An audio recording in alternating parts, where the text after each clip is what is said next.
disclose pecuniary interest and the general nature thereof for the agenda of this meeting and for minutes of a meeting of which the member may not have been in attendance. Hearing none, we'll slip her right down to 5.1. Mr. Vermette, staff report on digital signature pilot project. So, thank you. In 2017, the Association of Municipalities of Ontario, AMO, produced a report called Towards Digital Transformation and Opportunities for Ontario's Municipal Governments. And part of this report, there's many things identified, but part of this report was the use of digital signatures, and that there's an opportunity perhaps for municipalities to create some efficiencies and cost savings within the organization.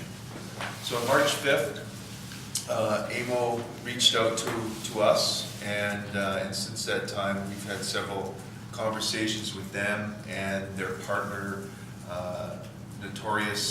Solutions Notorious Inc., on a pilot project, and pilot project / study. And it's a 6-month pilot project that we think there'll be some value for us. It's at no cost. But at the end of the 6 months, communities like Red Lake would report back to AMO, and then they'd see if this is something that really can be beneficial for municipalities moving forward. So in saying the aforementioned, staff are recommending that council approve the municipality engaging in a 6-month pilot project with AMO and Notorious Solutions. As you can see, our IT manager is present, so for any technical questions, Josh is locked and loaded to answer them.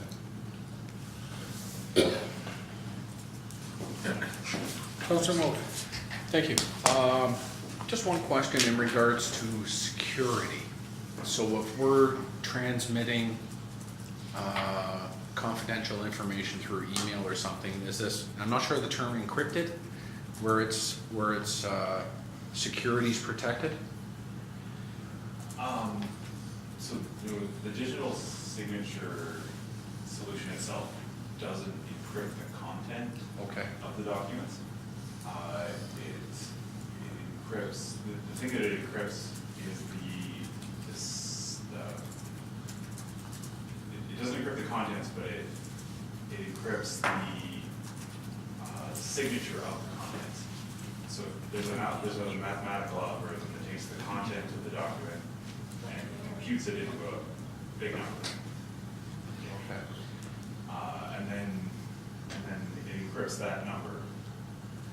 And when it comes to the person on the other side, the other person can look at that number, and there's a verification check that's made to say that that number is the same as the number that was originally created. And that would give you access then to the document? Not to, the document's accessible either way.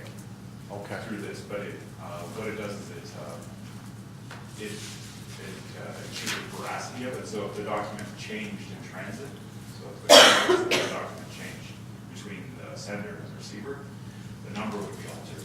Oh. And everyone would see that this document is not legitimate. So that's what this one does. The part of this platform, and it's sort of like a side thing, is that these documents aren't transmitted over email. I don't think they're transmitted. They're transmitted through a web service. So you have to log in. Log into the server. Oh, okay. So they'd be protected sort of that way, but it's sort of a second hand. Okay. So it's not something you just send right from your desktop. You have to go into this site. Yeah. Then it's sent. Okay, gotcha. Okay, thank you. Councilor Barrett. I have a question.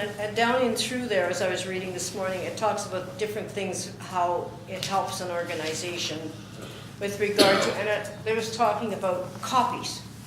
It sounds like we will have less copies because the storage, it talked about storage, it could reduce storage requirements and so on and so forth. So I kept on thinking, great, that means no more hard copies? Or is there going to be copies in this building?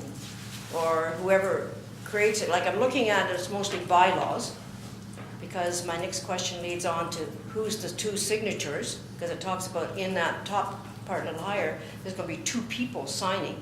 So I'm assuming that's the mayor in our case, and the clerk is usually what signs bylaws. What happens if Mark needs to sign something? Because they're talking about two people. Is there more than two people going to be able to sign on these type of documents?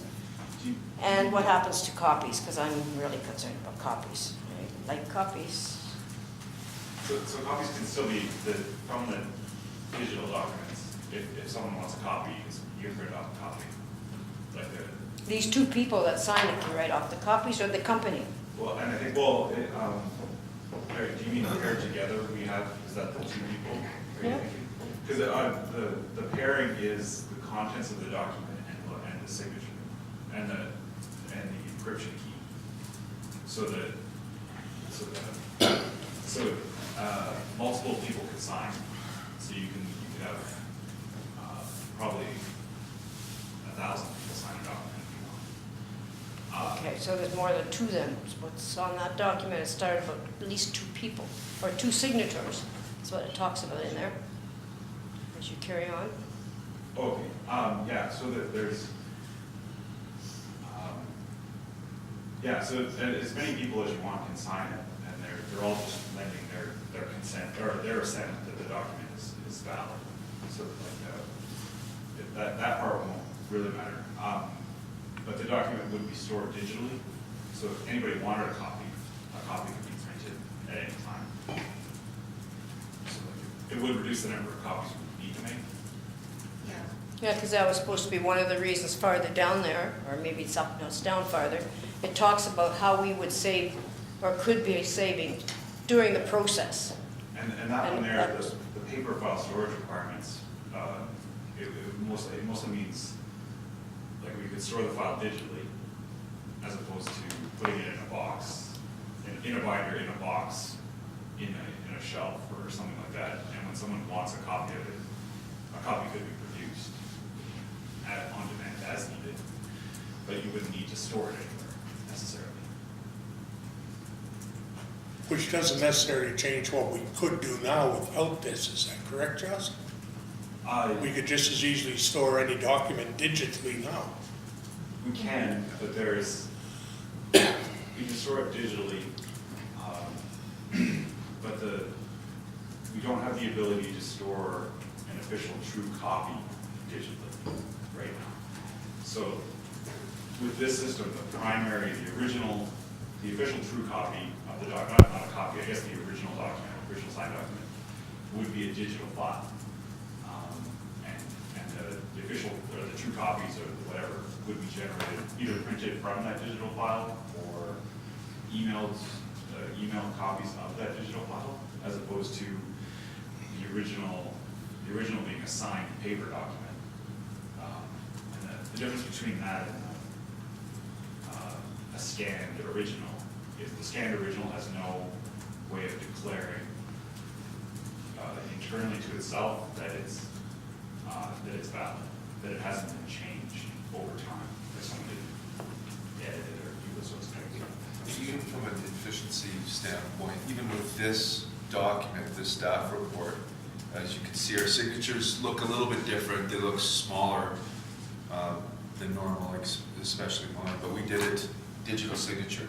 So Josh didn't have to, eventually it was printed off, but we could get to the point where we don't need to, just because it was our first time around. But Josh completed it, signed it, it came to me, I reviewed it, no changes, I inserted my digital signature, then it was done. We did print this copy out, but the next step would be just, as soon as I sign it, it goes to Christine, and then it's on the agenda. Legal agreements it would be good for, so it takes away a lot of, mail costs. So it still has to come to you for an actual digital signature. I wouldn't just have a digital signature somewhere in the ethernet that somebody could grab and sign in my place? No, not through this, not through this. Right now, there are some of us that have digital signatures, but it might be used for a letter. But this is a total different program. And it comes through, currently it's for this staff report, Josh, we used DocuSign. So you're not now to this program yet. This is a different program now, so you're gonna end up being able to sign for two different type programs, some of you? Is that what you're sort of saying? Well, Like you signed that, and yet you said you're not hooked up to this thing yet that you're asking to do. Yeah, this was the one we used for this was a free trial. It's a different one. Yeah. Okay.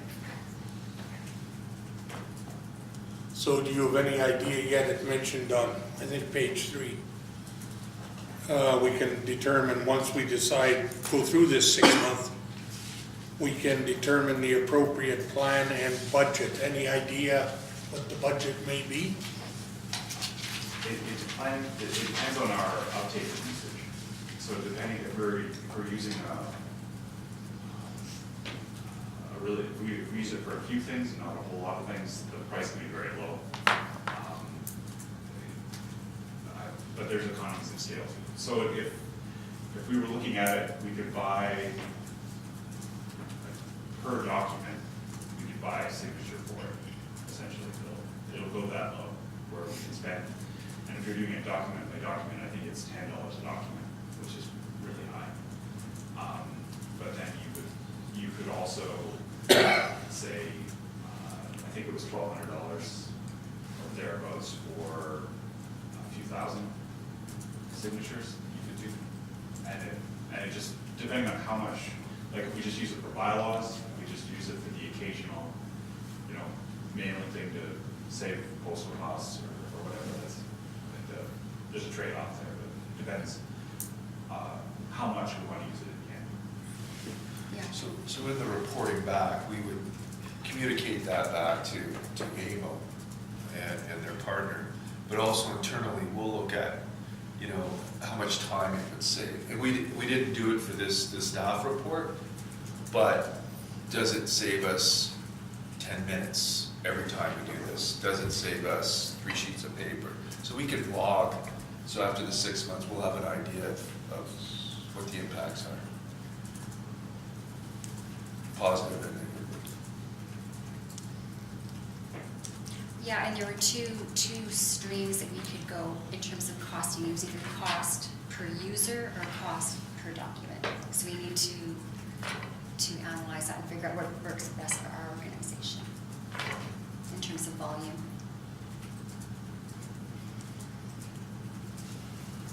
And we're, Councilor Bear? sorry. So this kind of makes me wonder, like, I'm really not 100% convinced, because I don't know if I know a lot any more than when I walked in here this morning. And maybe I'm just kind of a little out to lunch on it, but I mean, this could mean 20 people now, or 30 in this organization could have signing authorities on different stuff, on different documents. And they could be charged $10 a shot for a single, or they could go bulk, you could bulk buy it or somehow. So after 6 months, we will find out, or somebody will find out how much this actually costs the business to operate this. Okay? So that's still kind of gray in my area. I have no idea if it's going to cost thousands of dollars. Obviously, you guys don't either, because you haven't tried it yet, right, for 6 months? You won't, this is a 6-month, absolutely free trial that we will evaluate. And I think it's in the best interest of the organization. We should move forward with it because we're looking at other alternatives that perhaps can make us more efficient and perhaps make us more, save us some money. But we don't know it until we try it. Do you know what's going And it won't to... change signing authorities as such. No. You still need the same people to sign, Correct. Correct. no matter how many names you have on file. So, okay, so 6 months, no idea of what, you have no idea. You're going to do it free. I love that thing when you do something, anybody does something for 2 or 3 months free trial. You have no idea how much it's going to cost in month number 7. This company's never given you any kind of a guideline to tell you the minimum and maximum amount that it could cost the organization if you like it, if everybody that's using it likes it and wants it to go ahead. for the future, so I'm just trying to flag out something here. Personally, we're moving this and we're moving that, but we don't really know anything after 6 months except it's free for 6 months and everybody can use it now that wants to use it. And I doubt if at this time anybody really keeps track of, you know, what I sign, many what I don't sign, so we'd have no way of answering, you know, what it may save us or what it may not save us, and it's a 6-month pilot project, I suspect. Because you may sign 100 documents and not even think of it. Or the mayor may sign 1,000 and not think of it, it's just a signature. Especially Yeah. in preparation for a council meeting with all the resolutions and the Yeah. minutes and the bylaws, yeah. but are you gonna do normal letters and everything too and make them completely cold and dry and not personal? I mean, at least a real signature makes it a warm feeling. When Mark signs a letter, Phil signs a letter, it makes a lot better than just that jiggy jag over there, that's your signature. Like, people can tell what's copied and what's not a real pen doing it, you can tell that. I don't think, But we don't care, we're In- moving fast, so it no, doesn't no, matter. no. I don't think in this, we're talking a personal letter from Phil to Mrs. Hostetler because it's her 75th birthday or whatever. We're talking more legal documents, bylaws, what have you, to keep the business going. Not necessarily a personal letter to someone, I don't think. That's correct. Well, it doesn't matter. And I take it all this stuff comes to us beforehand, maybe in a document, so bylaws, everything's gonna operate exactly the same. They come before us. It's basically after your meeting and after you have a mover and seconder on it, and it goes back into your office to sign it. That's when it's gonna change. Yeah, it doesn't skip any of It's the after. process. It's after. Yeah, it doesn't skip the discussion Doesn't process have anything to here. do with this. It's basically how it gets out of here, how it moves via the post office or the imaginary world out there. Or the digital world is the right word, right?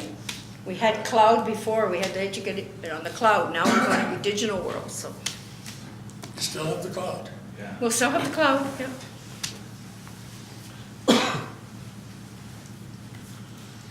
So it's just a 6-month trial period. And at the end of that, we'll probably have a better idea what documents we need it for, what it's gonna cost, which is the best way to go, if it's the best way to go. And I suspect we'll see a report at that time. Anything further?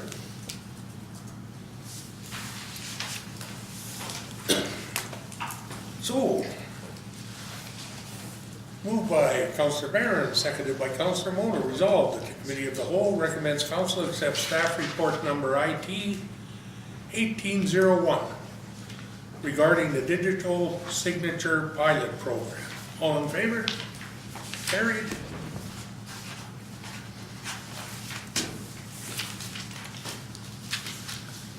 And 51B, Mr. CAO, Main Street revitalization. And this is more for discussion, but this year OMAFRA has assigned AMO to administer and monitor a program. It's a $26 million program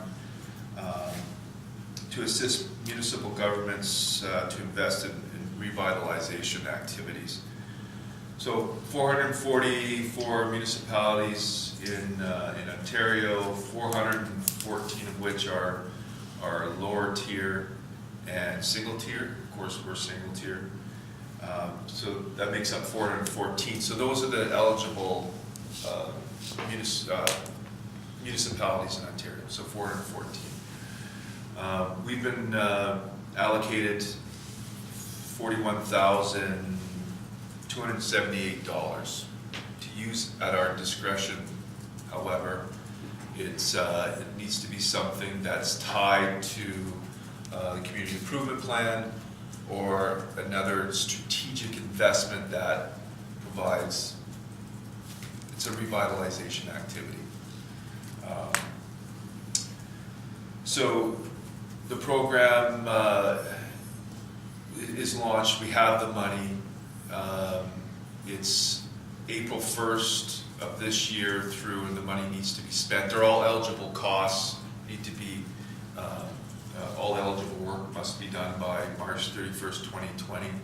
We wanted to bring it to the council for ideas, perhaps, because in the near future, there's no hard date, but we need to report to AMO on what projects we'll utilize this money for. There was some guidelines there, wasn't there, Mark, over even what areas you could use it in? For sure, yeah.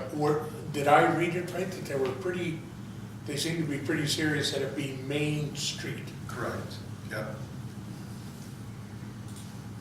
Correct. And for us, we have a couple of main streets, but. Yeah. So that, you spoke of the CIP earlier. So, a project, say, for Fountain Tire or for Kenny Anderson's Electric would not be included in those funds, correct? When they say Main Street, do they mean what I think of as a main street? Well, as long as it's in within our CIP Okay. area, but again, the focus is still on Main Street.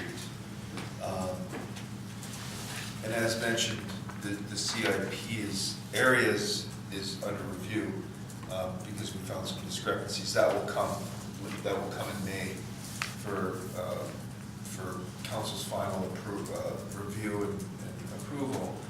But projects like streetscaping, landscaping, from a staff level, we're looking at areas along that downtown corridor. Is there improvements to Norseman Park, Town Square? Is there, improvements to lighting that could be looked at? Further enhancements to the government dock, the waterfront development. But just back, so anything within that CIP area really could be considered, but the focus is the main streets. Councilor Barrett? So this is not, or is it extra money put into the pot? Because when we did the CIP plan, there was so much money had been picked up from various people. Some company had given money, there was other means we put money into it as a municipality. So this new money you just quoted there, 41,000 and something, is this new money that is designated to something else called Main Street Revitalization, or that can go in with our community improvement plan, that money? So we have It's a allocated different project. funds to the community improvement plan.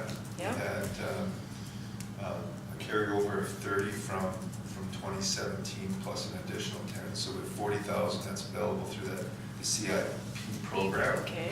This is over and above. And in This is fact, other money. this was news to us and many other municipalities. We were expecting this extra, in our case, $41,000. But it doesn't it's an either or, it doesn't necessarily have to go to CIP. No, this could be another project, is what Yeah. I'm reading. This is a Main Street Mark project. mentioned Waterfront Park or Norseman Park, maybe, who knows? When I Go ahead. When I think of Main Street, and believe me, when I think of it now, I think of potholes on the road. I couldn't read I'm sorry, my document was all going sideways at my house. At least this one looks normal. I don't know why on my computer it was lying sideways. Did anybody else have a problem of reading it this morning? Yours all looked like that? Mine did not look like that. Mine has a booklet, a beautiful color booklet, and it's all going sideways. So, but anyway, but my question is it going to include stuff like that, like sidewalks, Sidewalks are part of it. roadways, parkways? Correct, yeah. Okay, that's, Accessibility, parking's another okay. option, trails, pedestrian walkways. Benches if you so desire. Yep. Whereas the CIP program, when I sat on that committee, it sounded like a lot of us involved with, like if business people that was in this territory that we had accepted back then could apply to the municipality, to certain people that were involved here, and read their project. It was more like the businessman or woman that wants to do either painting or new windows or stuff like that. add to their business to make it look more presentable, so you'd go in and see what they're selling and all that sort of stuff. So it was a little bit different by the sound of it. This could be used for other things? This could be used as a catalyst to get more intake in the CIP. So if you look down that, the main street, so this is a municipal-led specific project. An example, there's that deck that is across from the Red Lake Inn, Lakeview. You know, the deck I'm talking about with the, Yeah. perhaps that's a project that we could undertake and do within that $41,000. But if it's, yeah, I don't know, I'm just throwing out ideas. And maybe that will spur more intake into the CIP and more, ultimately more investment from private investment. Counselor Goodwillie. What about, where does the Norseman fall? Because we're looking for money. Yeah, Repair the Norseman. correct. I don't know exactly how much. They've raised a little bit, I guess. Yeah, I'm not, that's certainly a question we can ask based on the criteria. It's what is eligible. Yeah, I was just throwing it. Yeah. This-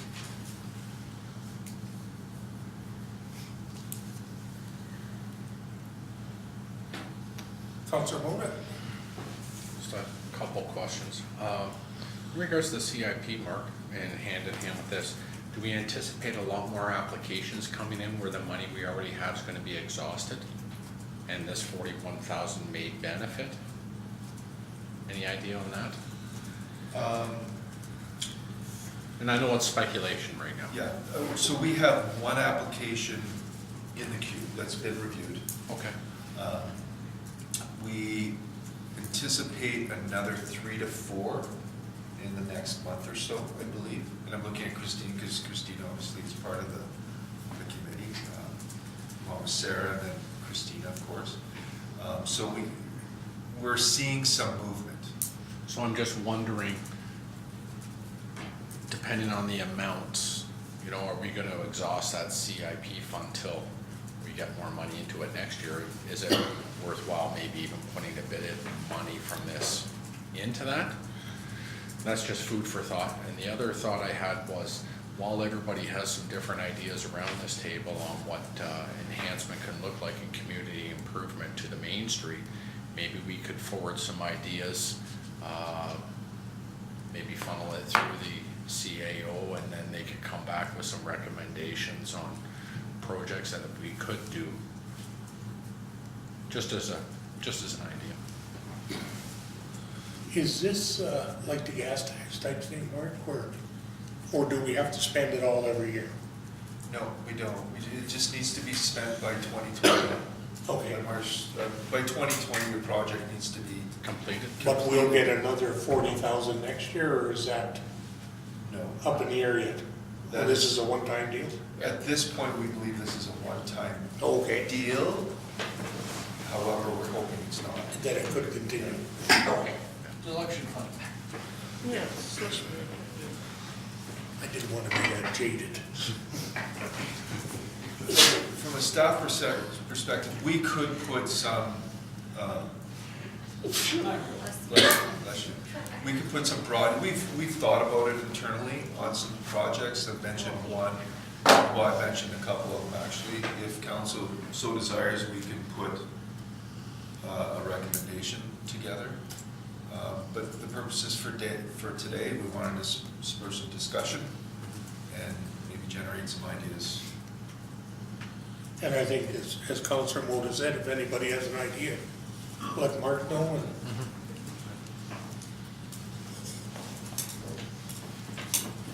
Counselor Meredith? So obviously, the same group with CIP, like, that was created, will take on this project too? Like, you guys will run this one too? Or judge which one they should be on? If somebody come in here with an idea, like, you would decide, maybe this one could get some, or maybe that one, or? We haven't Same group? determined, but I think ultimately AIM will need some type of report back on the project from council. That's the way I understand it. So we'll keep them So we can know about this one. This one can come to council and the names of the people or whatever's gonna happen in this fund can come to us and there'll be an open public report sent back to AMO from the council on this one as to where you're spending it there $41,000.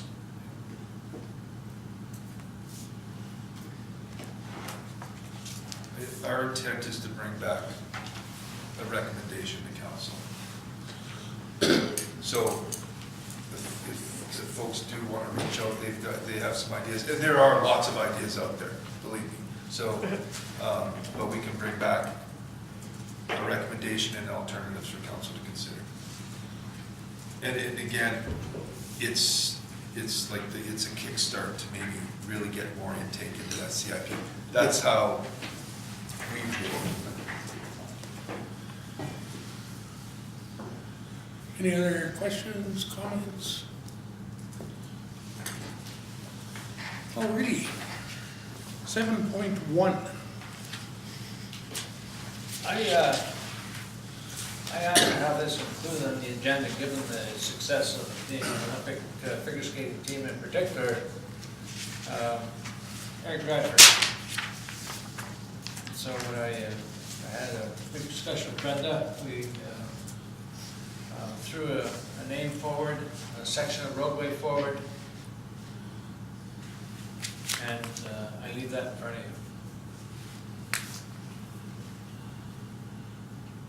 you. And this is mine road, this isn't, This is the, okay, for lack of, this is just for Heller's sake here. From the dog pound to the dead access road.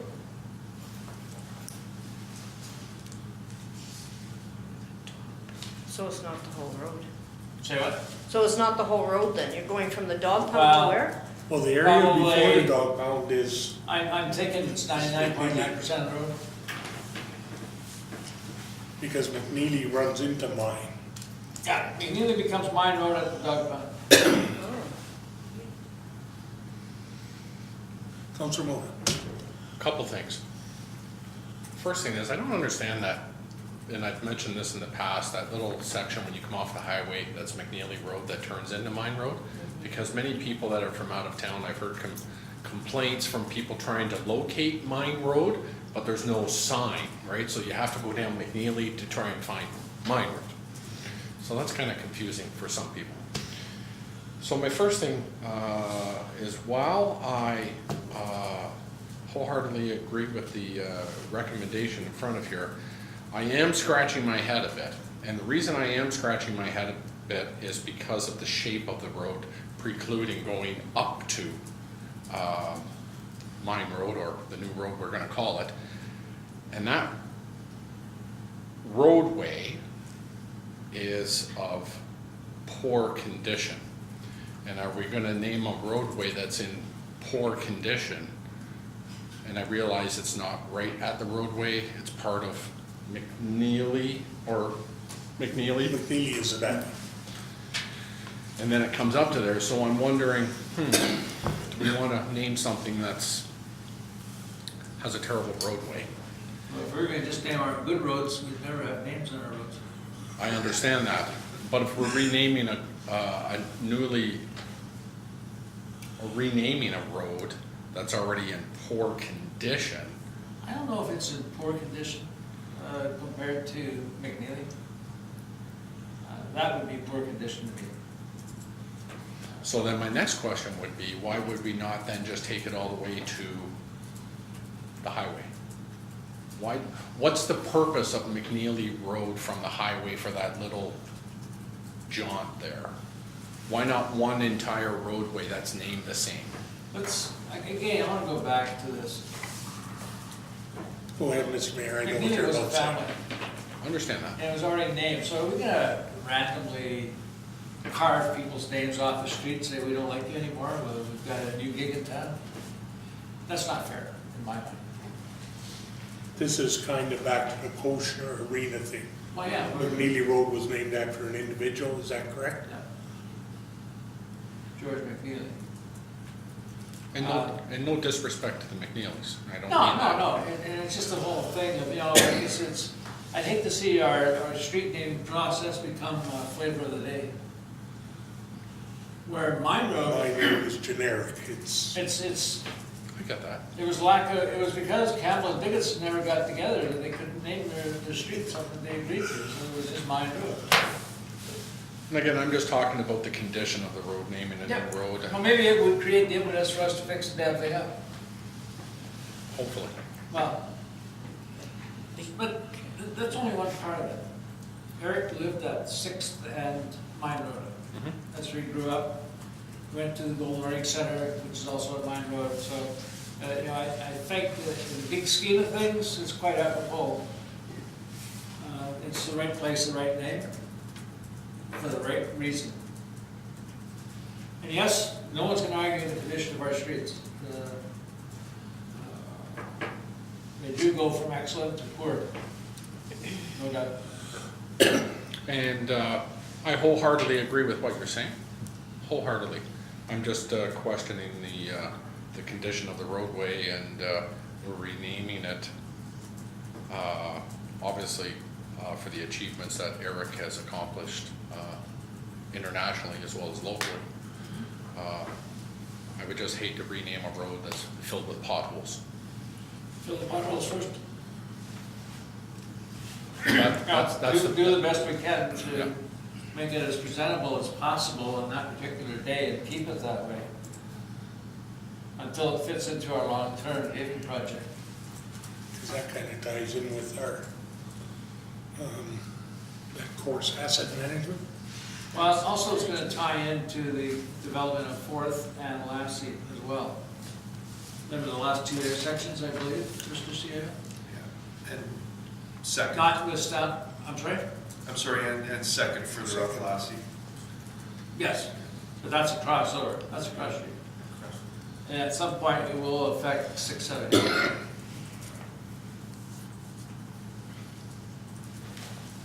But no, there's no doubt, it's not the best street we have. It's far from the worst too. So. And I think the location of it, and the generic name of Mine Road overrides the condition of the street at this time. That's my feeling. Wholeheartedly agree. I would just hate to have Mr. Radford come in and coming down the street, Trips. and he loses the back end of his vehicle because of all the potholes going to the roadway. I don't think just that road is such right now. So, McNeely Road, I can't argue. Mine Road, I think it's salvageable. Sure. You can certainly jump on that pothole.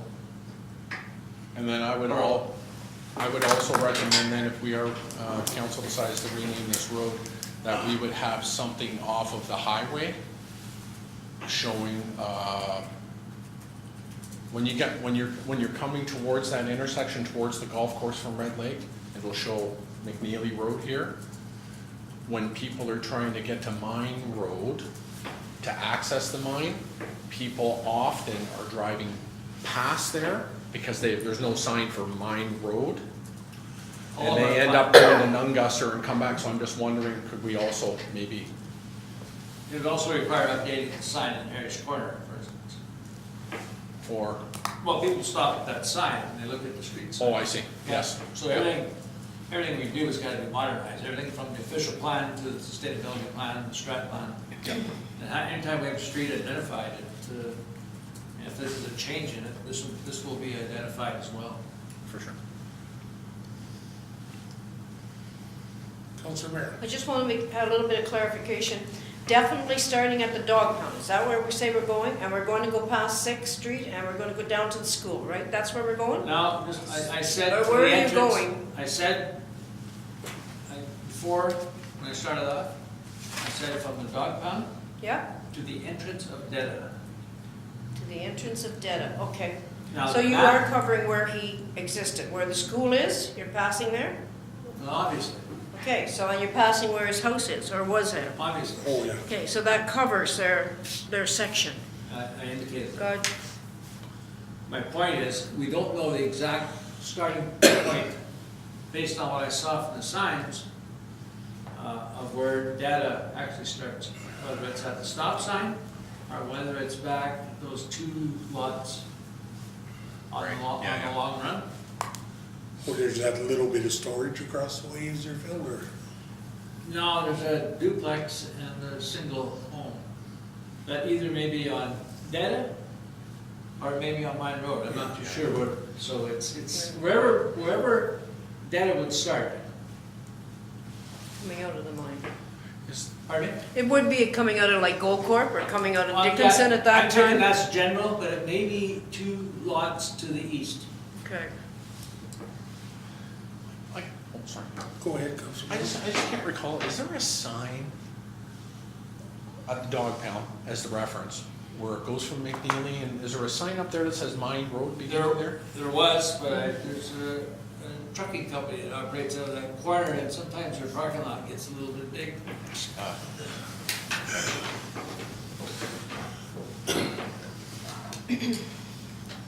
But there is further on down, 7th, 6th, and all those, I believe there, the Was a signs cross, there do. yes, Yeah, they're, yeah. so that would, those intersection signs would require upgrades on the Yeah. cross, so just do the whole thing, Yeah.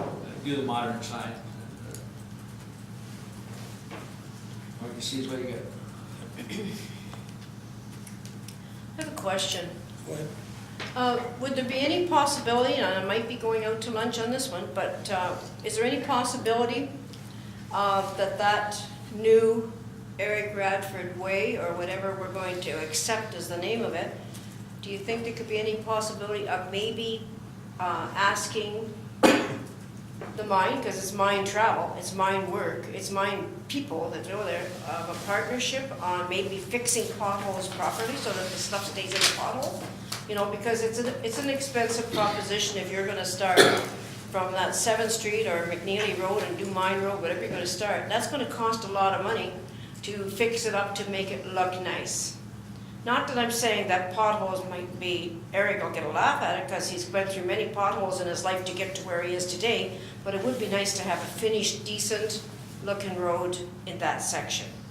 And as a matter of fact, when I went to the Gold Corp Center to see him, that was one of the comments he made about the trailer that his family lived in is still in existence. And he had to go there as well as to, of course, the school to see the school kids, and it brought back memories before he had to leave home, before he left to go to Kenora.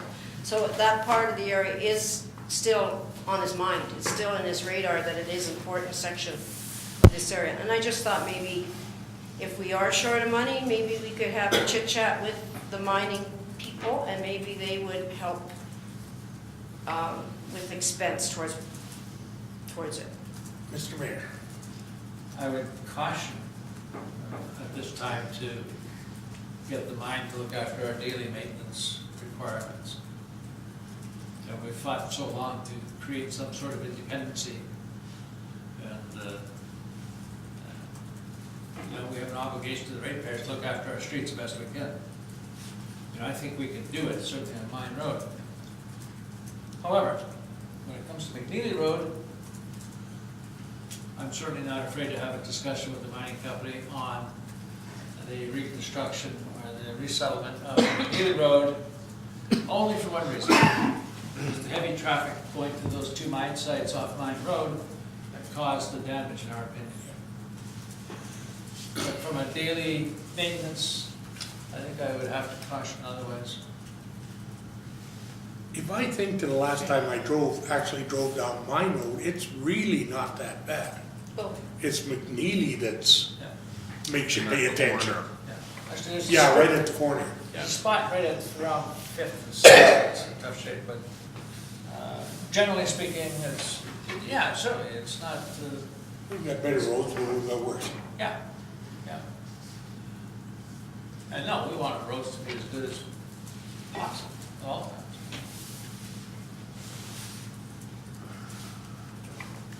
Any other questions, comments, discussion?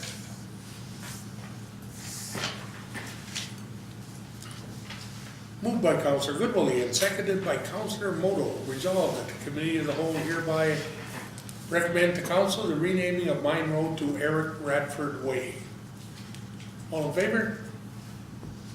Carried.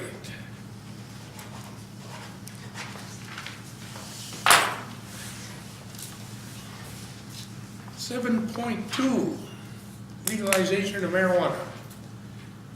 Again, this is one I asked to be put on the agenda, and again, not because I got a lot of personal attachment to it, but once it's renamed the street, it's before us. Municipalities, certainly in Ontario, Canada, is going to have a lot of responsibility here shortly. 99% will be that may change, that's arbitrary, regarding the sale of cannabis. Wherever it's left, our obligation will also be towards the zoning, consumption, numbers, how many, where, and why. That's our responsibility. So I threw this out here just for a starting point. It's, I think where we have to start is to identify any potential conflicts between cannabis legislation and municipality of Red Lake zoning issues.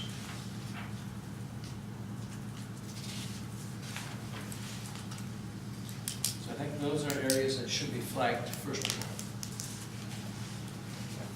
The first thing that strikes me, Mr. Mayor, when I'm reading this missive, for lack of a better term, is under municipal. It states, based on the pan-Canadian analysis conducted to date, municipalities are likely to be most active in the areas of zoning, business licensing, building code, municipal workforce safety, and enforcement of regulations around public consumption and impaired driving. When they say municipalities, don't they mean OPP? We are responsible for policing. We have to hire out the OPP to do our share of it. I just want to That's be true. clear that I know that's what it means, but Yeah, this is somebody's not going to turn to us as a municipality and say, you didn't do this. No, we're not going to have weed cups or pot cups.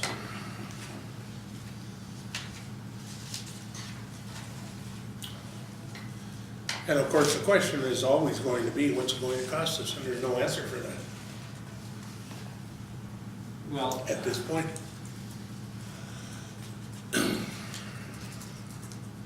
I'm not sure you can attach a dollar value to it at this point. I think what we have to do is find conflicting areas with respect to zoning. The provincial government has identified, I guess, a number of locations where it can be legally sold. I don't know about a number, but what they've, I think they actually put a number on it at one yeah, time. but it's a step-up Yeah. process, so, and it's not like the Red Lakes in the first No. round, or second or third. No, So, Red Lake residents will probably have the option of ordering them online or driving to Thunder Bay. Thunder Bay's been identified as a first go-around location. Or Winnipeg, I guess, is even closer. But I don't know of the interprovincial trade, so that's something else we'll have to find. yeah. Or certainly OPP will have to find. But in the future, it could affect us, and as you say, we may have to look at our zoning and everything else. I don't think we have to look at it in the future, I think we have to look at it now. Yeah. We don't have a lot of time here to dot the i's. Because I think when the province, correct me if I'm wrong, first came out with identifying locations, there was some talk about making liquor stores, but then they changed to standalone facilities, correct? Yeah, they didn't want to associate the alcohol and pot.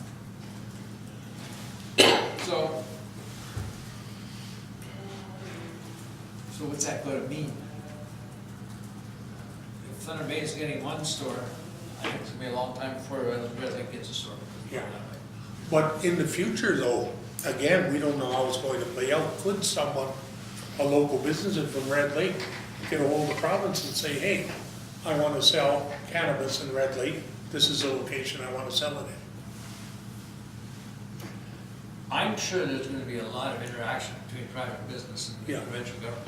So we're going to look at this is that the feds will grow cannabis. The province will distribute it. Municipalities will sell it. So therein lies the responsibilities. So then we have to, again, that runs into our zoning. How close to a school do you want to sell it, for an example? Or a playground, or. I did, Brendan, did everybody get this? Okay, we're gonna get you this copy, this come out I just, think it was on our. well, 10 o'clock this morning. It's, everyone has it. Everybody's got an e-copy of it? Every copy. Okay. Not So I think what you ought to do is take that document and carve it up. And under every section, there's a subsection called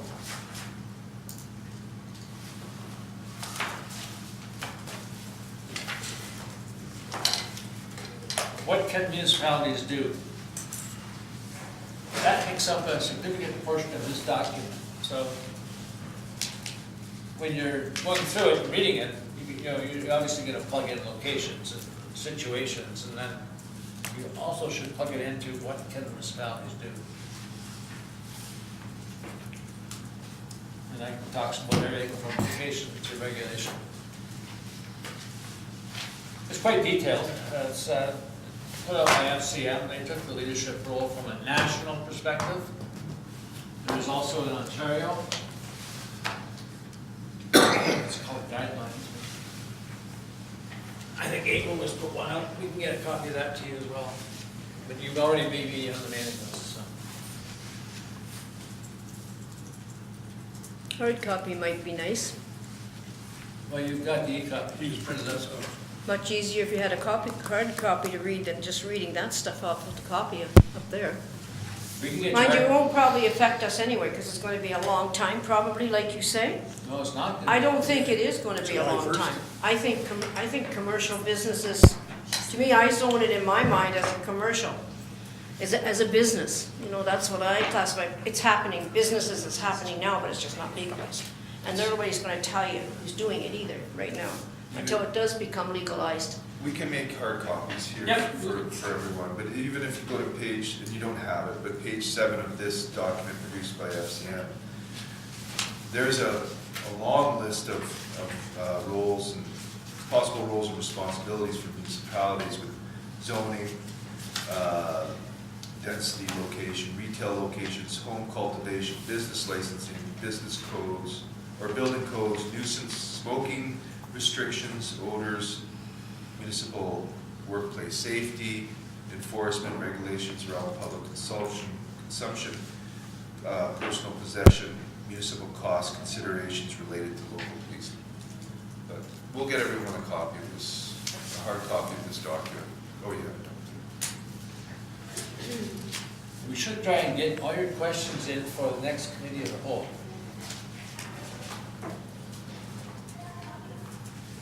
What I can see potentially is a public forum.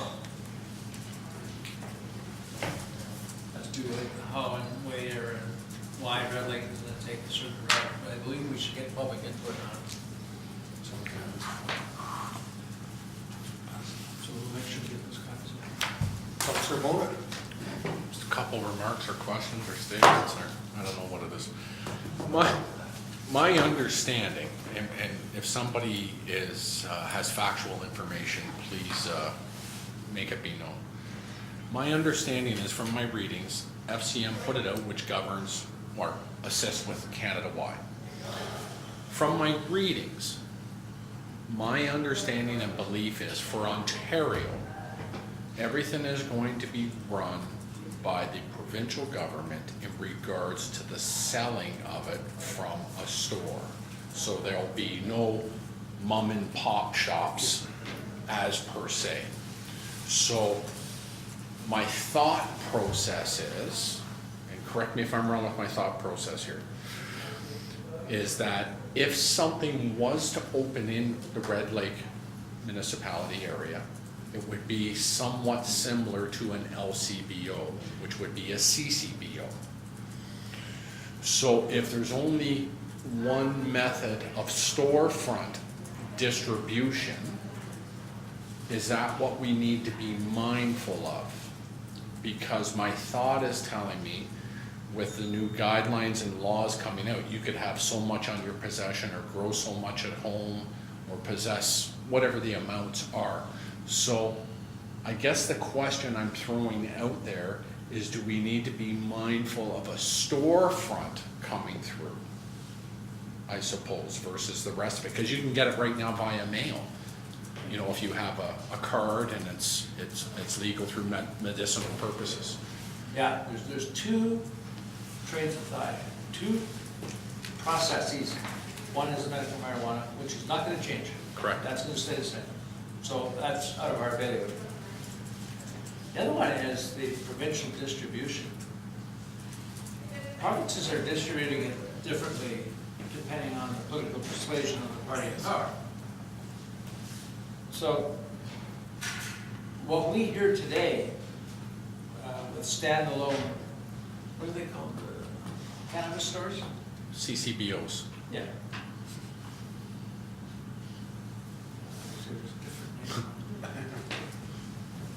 It's called totes. You're thinking head. The Ontario Cannabis Store, totes.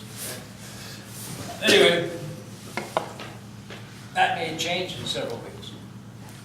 So we still, that doesn't preclude us from not going through our zoning, because it doesn't really matter the method of distribution, which is the province's responsibility. When it comes to local sales, we have to have our say in that. But as of right now, just correct me if I'm wrong, please. As of right now, my understanding is the only methodology of being storefront sale is like an LCBO, a CCBO for Ontario. That's my understanding. Is that correct, what I'm saying? Out of 444 municipalities, they've identified 4 locations. Yes. So I suspect, and you're absolutely right, I believe, Councillor Moda, right now it's provincial government. But I can see in the not too distant future where it'll be somewhat like liquor stores now, where you can apply to sell it out of, Well, like a satellite store. yeah. And keep in mind too, that we could have a change come June in how all this rolls out. Correct. So, but I do agree with Mayor, we do have to look at I think our zoning is a big thing to look at when it comes to this. Zoning and building official. Yeah. Sorry, zoning then? I didn't hear the second. Building official, Oh, or building bylaws, I should say. Because I don't know if the province covers off how it must be stored, where it must be stored in something like they do for cigarettes now, they gotta be behind closed doors. but is that for us to administer? I don't know. I We don't doubt it. administer the Tobacco Act right now. Right, so I suspect it'll be up to the Tobacco province, clubs, but health unit. Yeah. our building official may have to go and make sure that does exist in aforementioned building. We don't know what we have to do. That's the Exactly. process we gotta get into. All we know is I'm sure it's gonna cost us money that we won't get from the province or the federal government. Then let them run it then. Why download it to Well, us they as a are. municipality? They are running it. We're not, Well, then how did it it's fall not into being our downloaded planning? to us. If I they're wish it running, was downloaded to us. Money maker. Well, they did talk about that to some degree, eh? Well, they come up with a Sharing bulk, the wealth, but- no, they come up with a $40 million pool. So what's being left with us is to read this and have some remarks in regards for committee of the whole? Oh, absolutely, we've gotta Sort get of this. how we could see it working, or not, maybe not see it working, but how we would want it to work in our And we'll community. get the 2 documents to you, not only the AMO, but certainly, or not only the FCM one, which is here, but the AMO one too, which is Ontario themed. Does everyone require hard copies of both those documents? I don't. Sure. I've got one slither down here to me somewhere, so Well. thank you from where that came from. You could read them on your drive to Cook. Is everybody getting hard? Read it while I'm driving to Kenora. Yeah, That's I'll take one. good thought. need a name over. So this is just for information, isn't it? I think at this point, Jeff, because we're talking about Offers, that's just. the medical insurance deal. Next council's process. I think what we're looking at now is to check the documents that can be provided to us and bring it back to the next committee of the whole. Yeah, just look up the questions, so we do get the answers. We're not gonna And get there's the no answers. saying anyone here will have the answers. Well, no, probably not, so Yeah. that's why we have to engage staff to get the Yeah. answers first. So you'll come with a series of questions that the committee of whole will take it, staff will take it, and Cross-reference, Yeah. yeah. Under your digitalized. There may be some legal fees associated with all of this as well. There, This- I think that was one of the suggestions Yeah. in here, unfortunately, is to consult. Which is another dime on the Oh, municipality. yeah. But you had 40 million to do it, so. Checks in mail. Check out Thunderberg. What they're doing. The entire money. Exactly. So can we leave it at that? We'll read up on her and bring her back to the next committee of the whole at this point. Again, not expecting there'll be a whole lot of answers then, but we can take it one step further at least. And if you see data out there, flip it over to the office, to Brenda or whoever, and let's get it distributed. Was the, sorry, just one last question. They were talking about implementing in July, but I was reading somewhere it's now August, September, I September? believe. September is last I Beginning of saw. September, Okay. because they thought they might have moved a bit too quick on it. Trudeau pulled the trigger, but there's nothing in the chamber. What do they call that? Flash in the pan. Flash in the pan. But it's gonna be close, yeah. Yeah. Goes back to your muskets, flash in the pan. Muzzle load. So we good on that at this point? Information, giveaway. Now, Mr. Smith, Whoop. sorry. I'm wondering, I don't really want to do your homework, Mark, or Christine, or Brenda, but if our staff should not have access to this document and see what they have to say about it too. Yep, the more, the better for us, I believe, Mr. Mayor. Well, they may have a different lens, Yeah, what we'll do is so pick up whatever. we'll request staff, I mean, for instance, bylaw, planning, would it, CBO to provide comments prior to that meeting, the committee of the whole in May. You know, and if the comment is, you gotta change the zoning bylaw, I don't wanna hear that. I wanna hear, you gotta change the voting bylaw to reflect da. yes, Be specific here.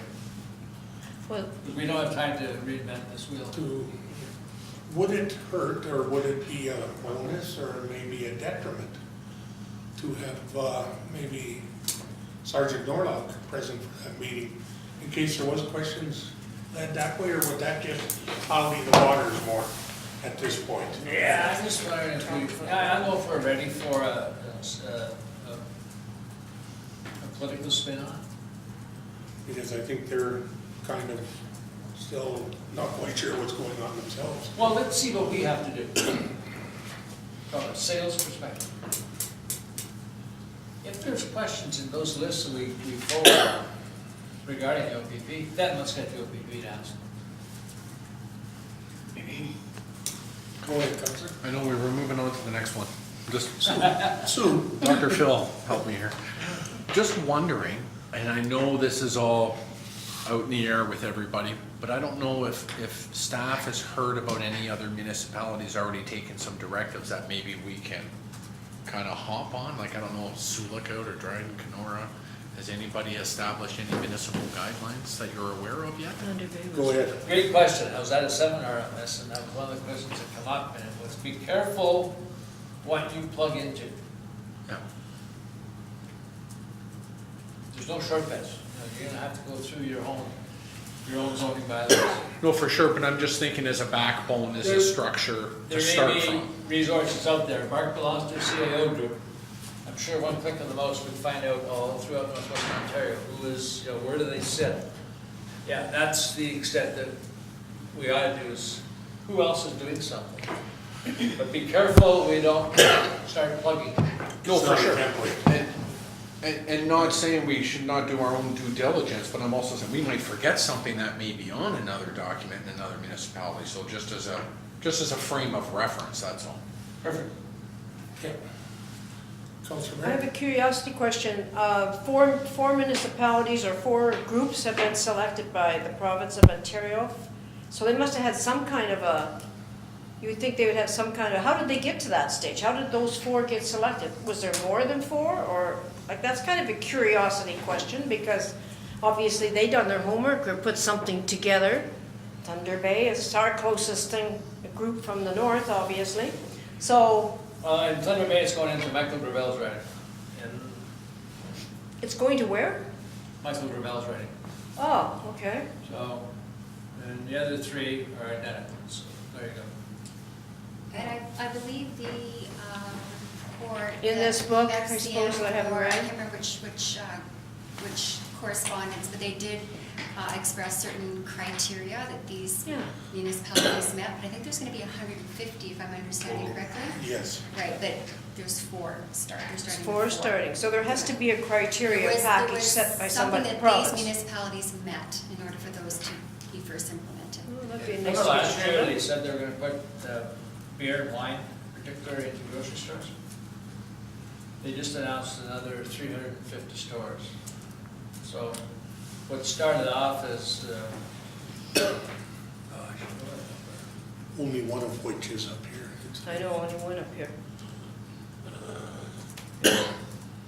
we also have the agency program up in this area that a lot of places don't have, so that's a tough comparison.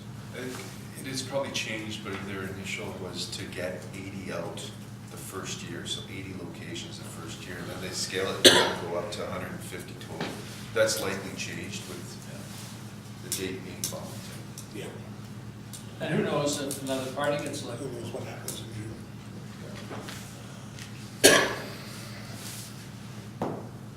Okay, I'm gonna try her again.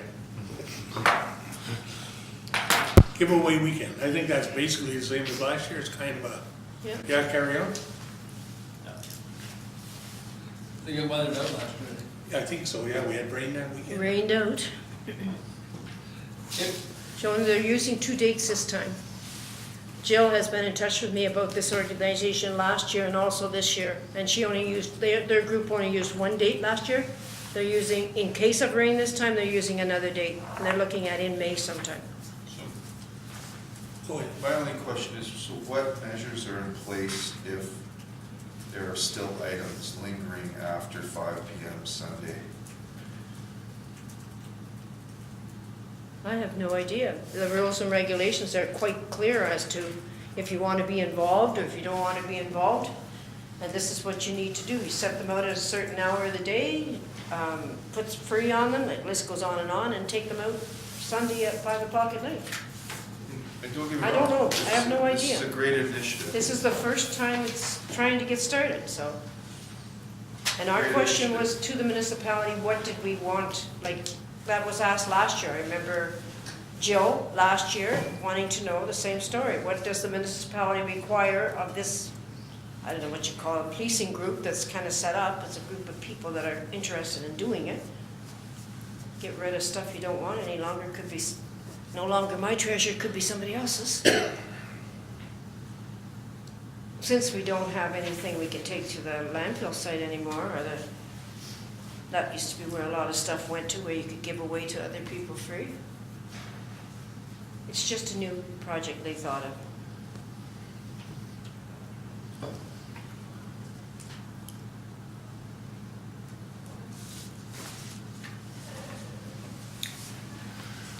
I see. Go ahead, Councilor. Mark, I'm just thinking maybe to answer your question, and I don't know if Carol's had any conversations with anybody about it, but I would think if I put something out at my driveway and I put free on it at 5 o'clock, it's not gone, I should be bringing it back in. Yeah. That would be my I thought. thought they mentioned that. They If they did, bring any uncollected items Back to your home. garage or whatever. Yeah, So Now, is it up to us to police that? I yeah. don't think so. that's my point. We have Yeah. a limited staff as it is now. I don't want staff chasing down an old coach sitting on a front lawn on Monday morning. So I'll reach, again, I think this is a great initiative. Obviously supported by council, just, I will contact, Jill? Mrs. Woolley and just find out a little bit more information, how we can help, but also just flag that one issue.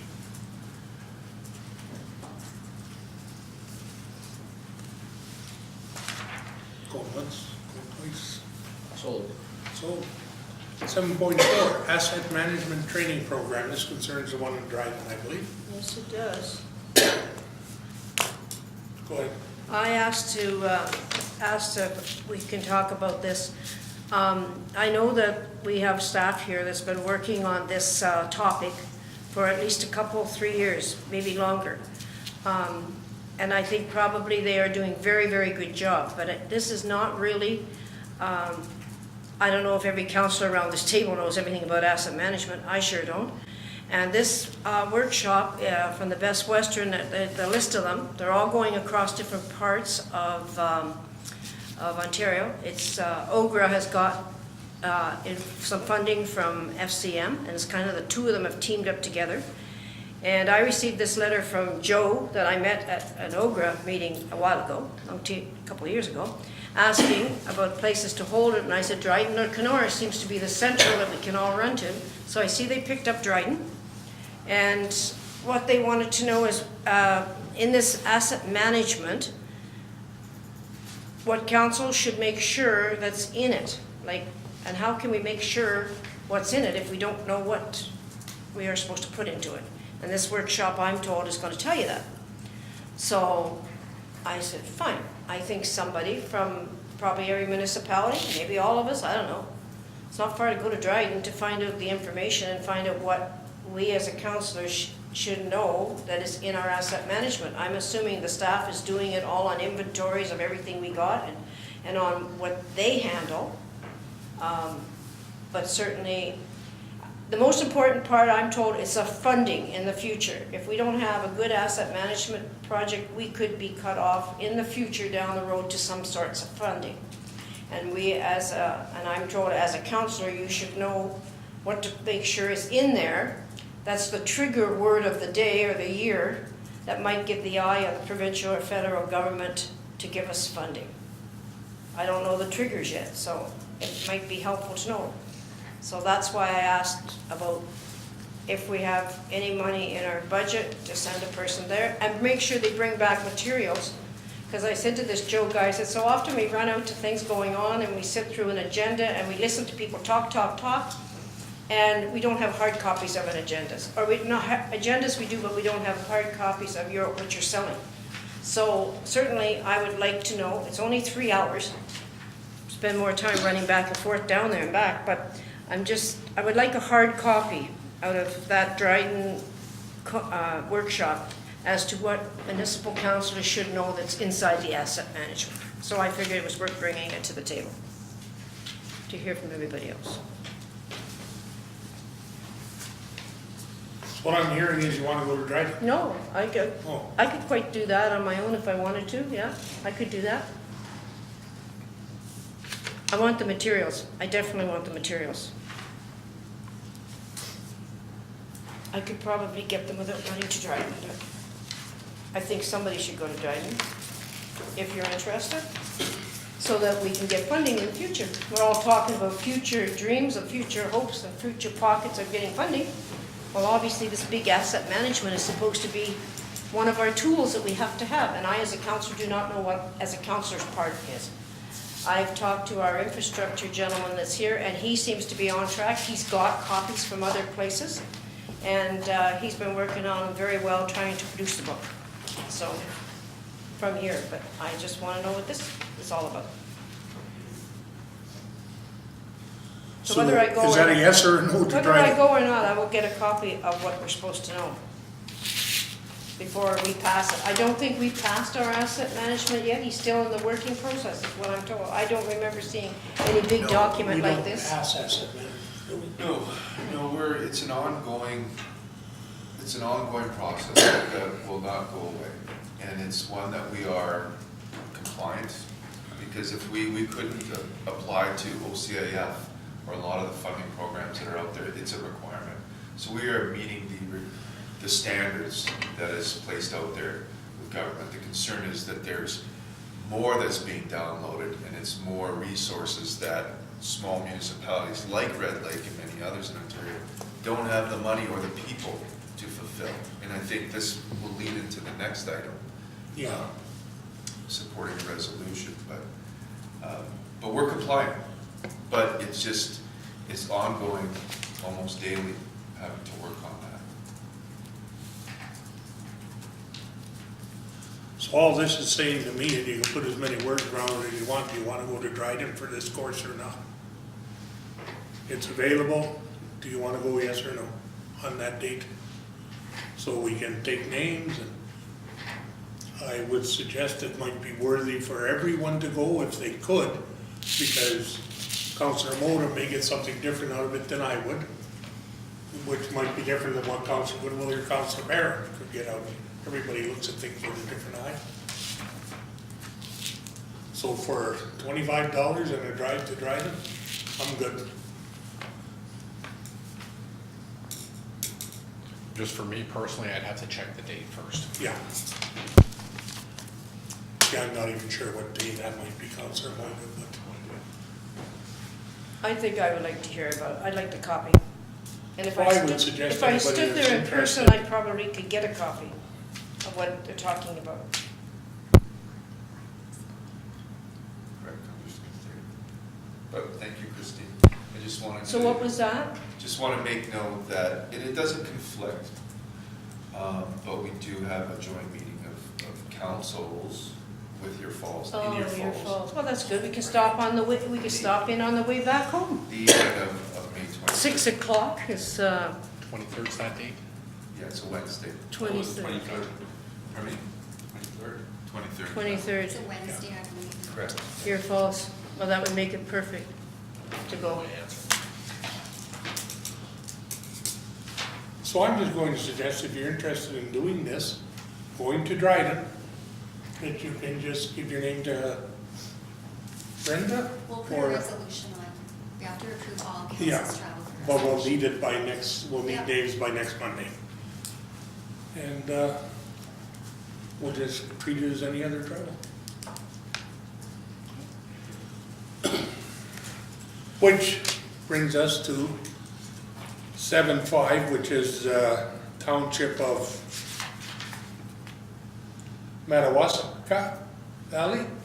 And what they're saying, and that is directly ties in with what the CAO just said, that all this, again, stuff we're being told we have to do is costing small municipalities money. It may be different in Toronto or in Thunder Bay where they have engineers on staff and they have this on staff and that on staff. Small communities don't have that.